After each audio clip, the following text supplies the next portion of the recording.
Hello, ako si Jay. At itong pagtuloy ng kwento ko dito sa Canada. So, kung makikita nyo, iba na yung location ko. Iba na yung lugar. And, hindi na siya yung mga building na apartment.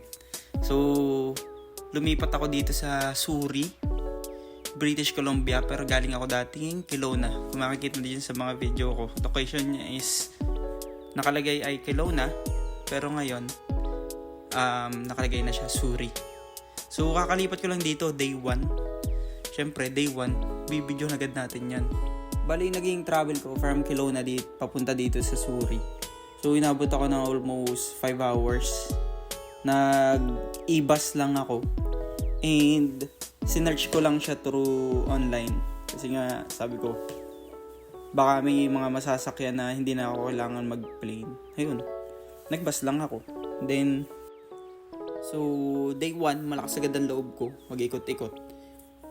Hindi, pinalano ko agad na subukan yung mga bus dito. Kasi nga, busy siya. And madaming mga bus number. Halos pare-parehas yung number niya. Nagugulan ako minsan. Kaya sinubukan ko agad. Unang sabak ko ngayong araw. Yun, tangina. Naiwan agad ako ng bus. Tapos nagpunta ako dun sa kabilang side, hindi pala dun yung sasakyan ko. Tapos ayun na nga, meron din pala mga arte dito, pabebegers. Hindi, joke lang. Tapos, so may pinagtanungan ako. Siguro yun, Indian yung pinagtanungan ko.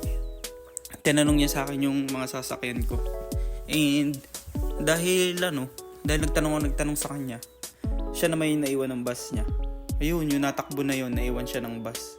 Kasi nagtanong ako sa kanya. Kaya takbo siya. Pero okay lang. At least nakatulong siya sa pag-unlad ng Pilipinas. Hindi, joke lang. Then, yun na yung bus ko. Punta ako ng White Rock. Joke lang, hindi sa White Rock. USA pala ako pupunta. Papuntang USA border.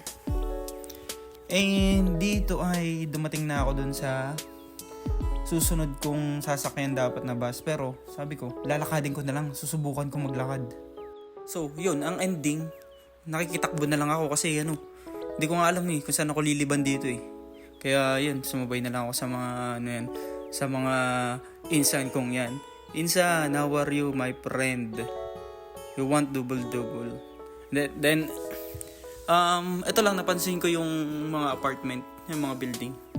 Gawa lang sa kahoy. Di ba? Siguro ganyan din yung apartment namin sa Kelowna, puro kahoy lang siya. Walang buhos-buhos. Then dumating na ako dun sa store na pagtatrabuhan ko. And syempre, mala mystery shoppers, di ba? Yung parang MS sa Pinas. Di ba? Umorder ako ng 1 double with caramel shot. Small double caramel shot. Hindi, gusto ko lang talaga makita yung store. And then syempre, dahil magsisimula ulit ako ng from zero, yun, kailangan ko mag-grocery. Yung mga basic lang, binili ko. Bumili ako ng, garlic. Yun, bumili ako ng garlic. 3.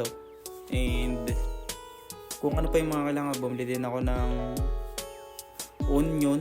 Para, mekos-mekos na yan. Isan, mekos-mekos mo na yan. Hindi ko nga alam, siguro pag after ng mga ilang buwan ko dito, baka medyo, na ako magsalita eh. Yung aking R medyo magulo na eh. Tapos ting-ning-ning-ning. Joke lang. Hindi, yan. Madami tayong mga friend na mga Punjabi my friend dito sa Kelowna eh. Kaya may mga natututunan tayong lengguwahe sa kanila. And same with them, may mga natututunan din sila sa atin ng mga lengguwahe na putang ina mo. Ganyan. Ganyan mga tinuturo ng mga Pilipino kalimitan eh. Yung mga So, ito yung Walmart na pagtatrabuhan ko. Same lang siya dun sa Walmart sa Kelowna. And yun nga. Kailangan kong bumili ito. Puro mga basic need. Rice cooker. Syempre, itlog hindi mawala. Water heater. And Brita. Brita, my friend. So, magbabayad na si Insan. So, inabot siya ng $150 yung mga kailangan ko. Medyo masakit kasi sa Kelowna, magkano lang ginagastos ko dun eh. Itlog lang ako. Then, ayun nga, Google lang ako ng pag-uwi ko. Dahil baka maligaw ako.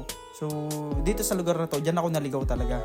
Yung 152 Street 30 Avenue. Naka-4 na ikot ako dyan.